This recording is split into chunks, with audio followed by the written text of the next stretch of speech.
What's up, Dragon Brood? Today, we're not really doing anything real complicated here. We're just talking about our midweek announcement that came from Wizards of the Coast and really kind of surprised some people, sort of. I think it's more that, like, if they're going to put something out in the middle of the week, I think we know it's usually going to be something historic related. It's usually not something related to standard when it's just kind of popped up like that. And in this case, I think everybody was right, and we knew something was coming, and it was for historic. So today we found out that Brainstorm isn't actually even banned, but suspended. And that really makes a difference. And when I say first off, you don't need to worry about crafting this or whatever, obviously, because you're not going to be able to play with it for at least the foreseeable future. Now, how long is this card going to be on suspension? Who knows? A lot of times they're going to be looking at this suspension type thing to see what the format looks like without something like Brainstorm existing. And do we know what that's going to look like? Not really. I mean, it could go any which way, but I know a lot of times people that aren't as experienced are going to look at something like Brainstorm and say, like, why is this something that gets suspended and not, I don't know, Mizzix's Mastery, for instance? Because Brainstorm really isn't the card that kills you.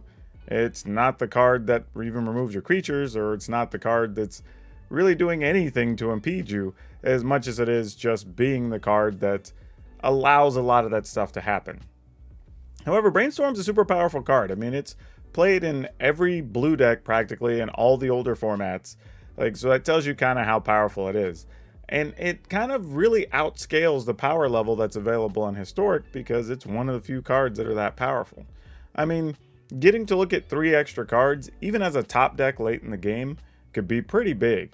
When you're talking about trying to find something you need, and for 1 mana, searching through your top of your deck and being able to still cast the thing because you likely still have enough mana left over, even those scenarios are strong. But early in the game, getting to set up your hand to get a look at 3 extra cards, I think one of the things though is when people look at this and say, well, there's not even fetch lands.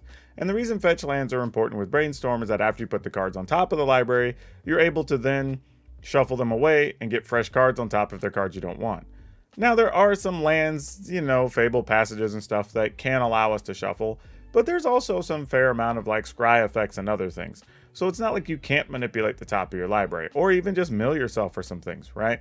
That's a thing we can do. But that aside, just the strict power of Brainstorm alone is pretty damn good. Now, that brings up the next question. How do we decide when this comes off a suspension or not? Well, nobody knows that but Wizards of the Coast. And this whole suspension thing is still pretty new because I believe they only instituted it last year. So we've only seen a couple of instances where it's even been used.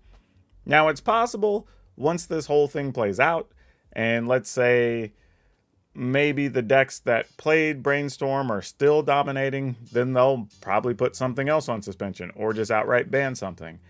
And maybe not, they'll take a period of time and say, okay, well, with these other cards removed, let's allow Brainstorm and see what happens. And then if it still becomes insane again, it probably gets officially banned. So my guess is we're not going to be playing with Brainstorm for quite a while. I can't really see a reason why this would come off suspension or be unbanned if it's ever banned. It's just a really good card. And I think until the rest of the format catches up, you're probably not going to be able to play something like this.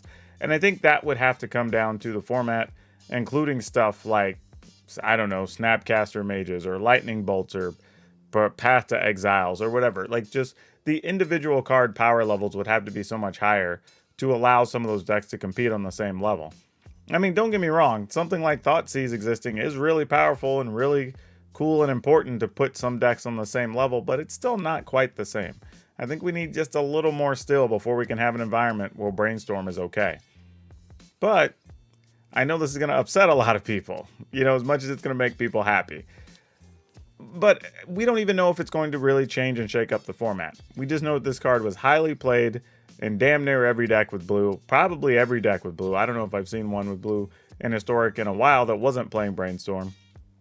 So yeah, maybe it was time. Maybe it makes sense. Maybe this is where we're going to be. I mean, it's a damn good card.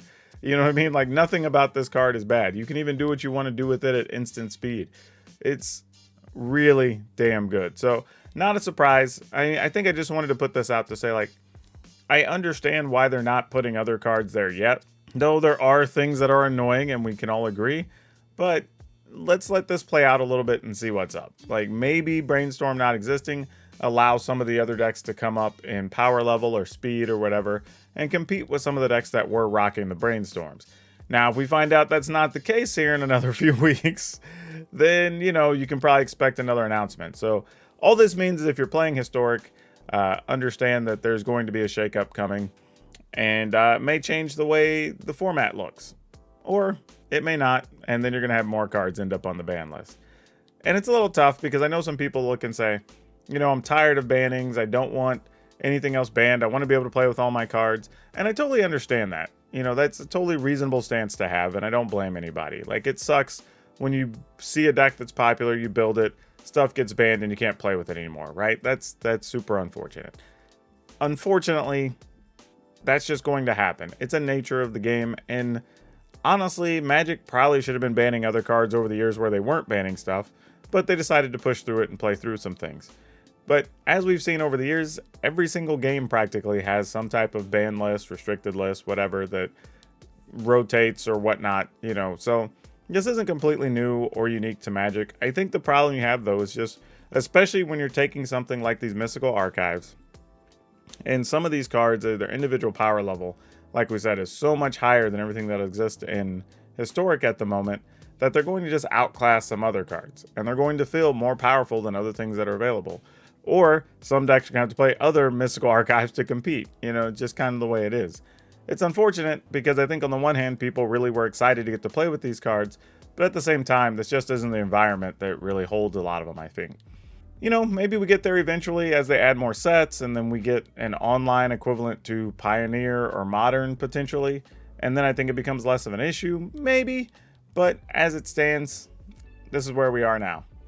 But I don't know, let me know down in the comments if you actually are okay with this ban, if you think it's bad, if you're upset, if it destroys a bunch of your decks you like to play. I'm really curious how people are affected by these types of announcements, because it feels small, but it could really affect a whole lot of people, or, you know, maybe it doesn't. But y'all let me know. Also, if you haven't, please remember, like, subscribe, notify, all that good stuff. Much appreciated, much love. And that's all. I'll catch you on the next video, because that's all I have for you for now. We'll see you next time.